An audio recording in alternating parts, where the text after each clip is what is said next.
in the offseason was that this middle class of the Big Ten is better than you think it is. And I spoke of the Minnesotas of the world. I spoke about the Nebraska, but Nebraska, of course, had Rhule year 3. They kind of wanted to be in the upper echelon teams. But when you just start thinking about the middle class of this conference, Iowa's still right there in the thick of things, man. They've been impressive to me this year.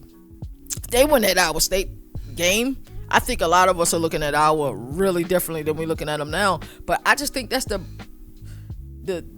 Ferentz effect. To be honest with you, he just won Ball's game, and it's not going to be pretty. They're not going to do it offensively. He knows he relies on one of the best defensive coordinators in all of college football, and Phil Parker. But at the end of the day, they get the job done. That's what happens with that program. So I started looking at this middle class of the Big Ten. I said, wow, this middle class is damn good. And I think we're getting so much parity in the SEC. We're starting to see that the SEC kind of has a rich middle class as well. But this game is a must-win for both of these teams. And I think both of these teams are going to put their best foot forward. Lincoln's going to show up and show out like they always do. One of the best fan bases, probably the most loyal fan base in all of college football.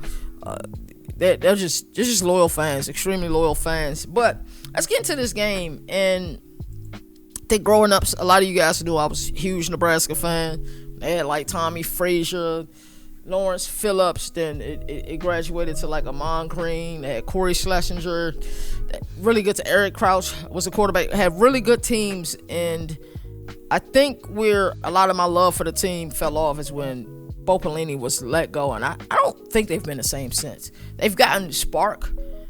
I think Matt Rhule has them in the right direction, but to where these teams were in the 1990s and very, very early 2000s, I still don't think they've gotten there yet.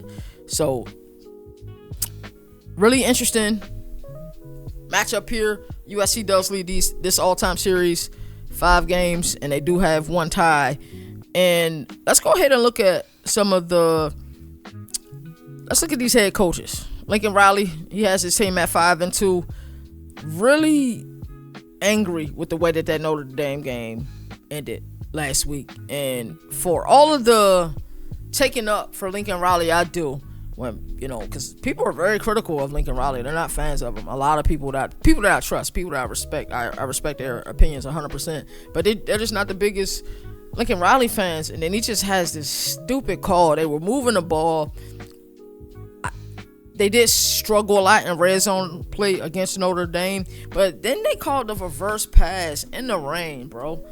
Like, in the rain, dog? Like, that, you gonna call that? Like, I don't even have we both got an air raid playbook. I don't even have a reverse pass. I don't have a reverse air raid playbook. Not at all. So, why would they call that? I'm not sure. But that was the biggest play of that game. Defense just, for as well as they were able to play Michigan, I thought they had opportunities. I was like, hey, they played decent enough where they contained Michigan in that outstanding run game. Can they do the same with Notre Dame? You're not going to stop it, but if you can hope to contain it and have some success on offense. But I was just disappointed in the outcome and the output that USC put up in this game. But the great thing about it is Nebraska is coming off of a clutch win. And USC was idle this past week, so they had the opportunity to watch them, to kind of study them, and hopefully they're prepared for this game. But that environment is going to be crazy. It's going to be a raucous environment, and it's a night game in Lincoln, so it's going to be incredible. So let's talk a little bit about this USC team. Jayden Maiava is special. He's special. The way he runs this offense, the developments that he has made, did have some moments in that Notre Dame game I was really frustrated with, but overall this Jayden Maiava kid is really good, and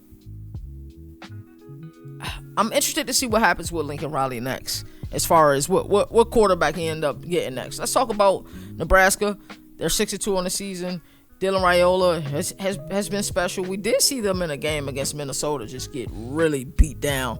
So, I don't know. It was kind of interesting to me. So, let's talk about USC's offense. It's air raid, of course. You have Lincoln Riley. You have air raid. They have listed offensive coordinators. Lincoln Riley is 1,000% the play caller. Make no mistake about it. And it's just a simple up-tempo system. It's numbered. It's usually the system dictates who has success in it. It's not the other way around. Oh, we got a marquee player. That's why you see a player like Zachariah Branch not working the system, because the system dictates who works. Like if you're running a 92 mesh in his zone, hey, if you set in the mesh point, you go high. If you below the mesh point, you go low. If it's zone, you take the first hole, maybe even the second hole. If it's man, you run straight across. Against zone, the quarterback's gonna throw it right at your numbers. If it's man, he's going to lead you. That's just the way it works. So the system typically dictates who's open. I think the difference in this year is I've seen them like, hey, we got Malachi Lemon. Let's get Malachi Lemon the damn ball. And I think they've gotten a little bit creative in their concept. And that's what I think about USC offensively. They can run the ball. Jayden Maiava, kind of a hand and glove fit for this offense. And then they have a stable of running backs that are pretty damn good too. So Trojans average 530 yards per game. That's crazy. That's crazy. 530 yards per game, ranked first nationally in passing yardage. That's 326 yards per game. Fifth in scoring per game. I think right now North Texas is number one in scoring offense. Jayden Maiava has thrown for 2,100 yards already, 15 touchdowns, 4 interceptions. Some of those interceptions have been really bad, to be honest with you. But he does display a lot of poise and high leverage against opponents. Malachi Lemon, 758 yards, 6 touchdowns. I'm just still mad he was put in that situation he was put in. Just a terrible play call. But he's real deal, one of the best receivers in all of college football. And Wayman Jordan got 576 yards on the ground. They got a stable of running backs though. USC converts 53.1% on third downs. That's 6th nationally, and that's a key stat. They play the success rate game. They play the down and distance game, and that is so important when you're trying to evaluate teams. How well do you play on third downs? How well does the defense you're playing against get teams off of the field on third downs? Are you in favorable third downs? Or you have those 3rd and 7s and more where you kind of have to be one-dimensional, and that gives the defense coordinator send those, to show you a mug front that you can come out of, to give you some simulated pressures. That's just what you're going to get. So when you play the success rate game and you have those 3rd and 4s or less, you have a lot of success. Typically, that's the way it works. The key thing in this game is, before I continue to break down USC, Nebraska pass defense only allows 127 passing yards per game. That's 2nd in the country. This is strength versus strength. So if you are X's and O's guy, you're going to be looking at this like, what y'all going to do? They like that. You like that. What are you going to do? That's what you're going to get a lot in this game. The Anton defensive coordinator, definitely from that Don Wink Martindale tree, runs that 3-4 hybrid. They'll show a couple different type of fronts, but it's based out of the 4-3 simulated pressures. They ain't scared to blitz. If you come from that Don Wheat Martindale tree, you're going to blitz. USC ain't afraid to blitz. Now, I've seen this team get heckled and jive sometimes. I think they did really well versus CJ Carr in that last game. They just couldn't stop Love or Price. They just struggled with stopping the run. The key to this game for USC defensively, they're going to have to keep Nebraska in those 3rd and longs. They got to make it uncomfortable for them. But if they run in the rock and building a lot of momentum, it's going to be scary hours for sure. And the Trojans allow 365 yards per game. That's 68th nationally. That's middle of the road as it pertains to all teams, but I think that's worse out of all of the Power 4 teams.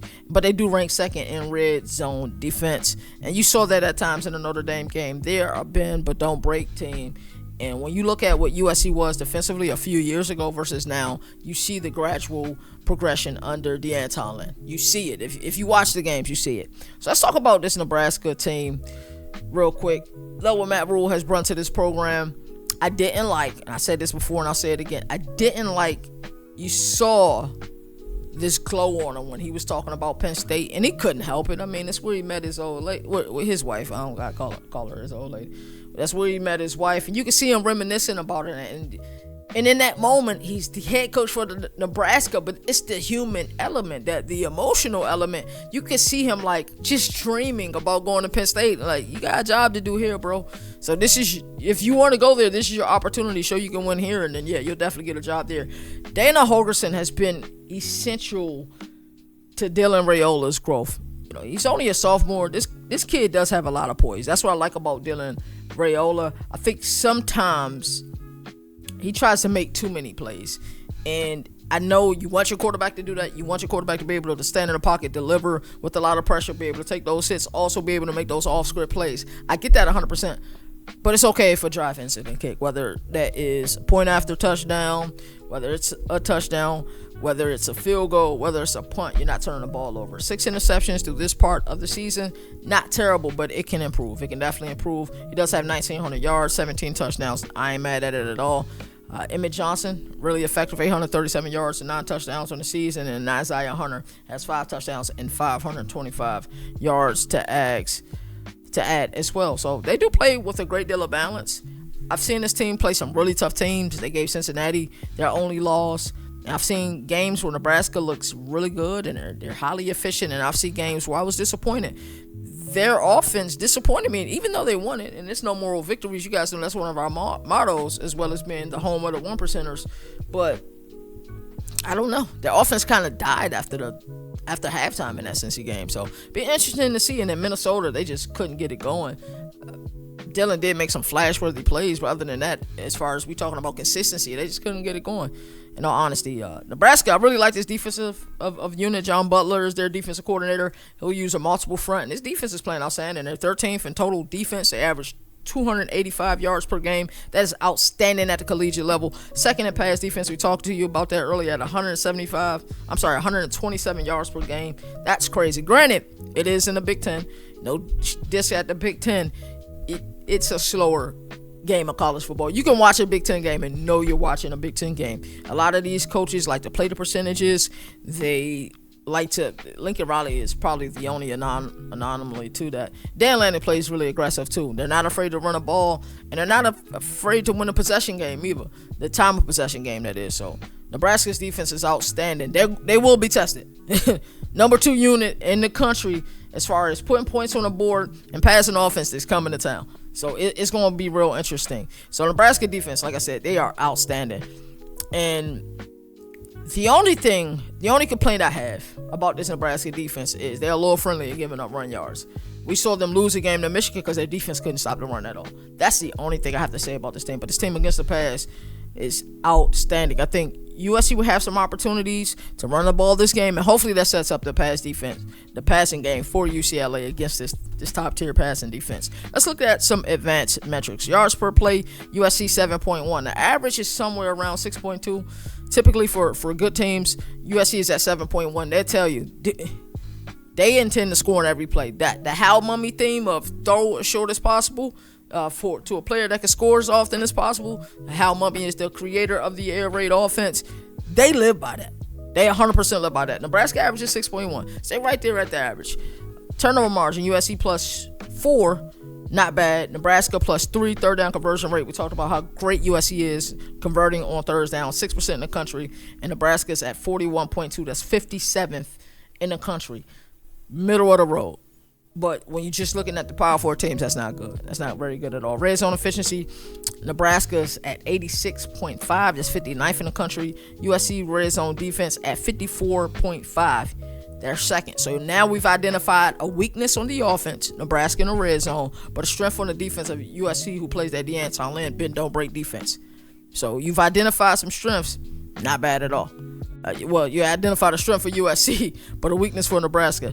So you'll take that. You're not mad at that at all. So USC, this is probably one of the key metrics in looking at this game. USC averaged so much in total yardage. They average over 200 rushing yards a game, and Nebraska allows 158 yards per game. So we've identified 2 weaknesses of Nebraska that are 2 strengths of USC. I think you can see where we're headed at. Can Nebraska secondary keep USC's air raid tempo? Can it slow it down? Because there are some teams in this country that go really fast. I don't think anybody goes faster than Ole Miss. And there is a metric that'll tell you how fast a team go, but I don't think anybody in the country goes faster than Ole Miss. Your defense is tired when you play in Ole Miss. We've seen some really good defenses, like the defense in Georgia, outside of the fourth quarter, struggle against Ole Miss. And then we also seen LSU, like Whit Weeks was throwing up, and we seen a really good unit with Brent Venables, and they was able to put up points in bunches. They go really fast. USC also goes fast. But USC plays with a certain physicality that I didn't expect them to play. Because I said when a lot of those teams that were coming from the Pac-12 and head to the Big Ten. Can you bring your lunch pail to work? Can you win ugly games? I thought Lincoln Riley could only win those sexy games, but they've been finding a way to win some ugly games. So I like what I see with this team. So there's just a couple, like I said, strengths for USC. There are weaknesses for Nebraska, but the biggest strength of the game is that home field advantage that Nebraska's going to have, and I think it's going to be outstanding. And Dylan Raiola, will he be able to put up points against this team and points in bunches? Because I think this is going to be one of them games. It might be the first one to 35. I think it'll be really one of those type of games. You're going to have to put up some points to win this game. And special teams, Nebraska is excellent at punt return. How well would that play into winning the field position game, winning that time of possession game? All of these things matter. Who will win and why? You guys know I've been high on USC heading into this year. And if you were kind of paying attention to the tea leaves, you knew I was leaning USC. Give me USC 34, Nebraska 27. I think USC will be able to run the ball. I think Nebraska's going to try to make some adjustments to stop it. It's going to open up that passing game. They play with supreme balance. Teams who are balanced in the Big Ten tend to have success. You look at USC's losses, the Notre Dame game, the score looks worse than the game really was. USC had opportunities in it. USC should have also beat Illinois. And maybe I shouldn't say should have beaten because they lost, but they had opportunities to go win that game. USC go handle it. You guys were idle a week ago. You guys, I think, are the better team. You should go handle business versus Nebraska. And it'll be interesting. And you don't know what that locker room talk is like, too. When you think about a coach like Matt Rhule, such an outstanding coach. And he has a lot of buy-in, I think, from the donors there, from the fan base there, from the boosters there, to the athletic administration there. There's a lot of buy-in. But to me, if you pay attention to not what people say all the time, but pay attention to their body language, Pitt State come calling, he's leaving. I hope you guys know that.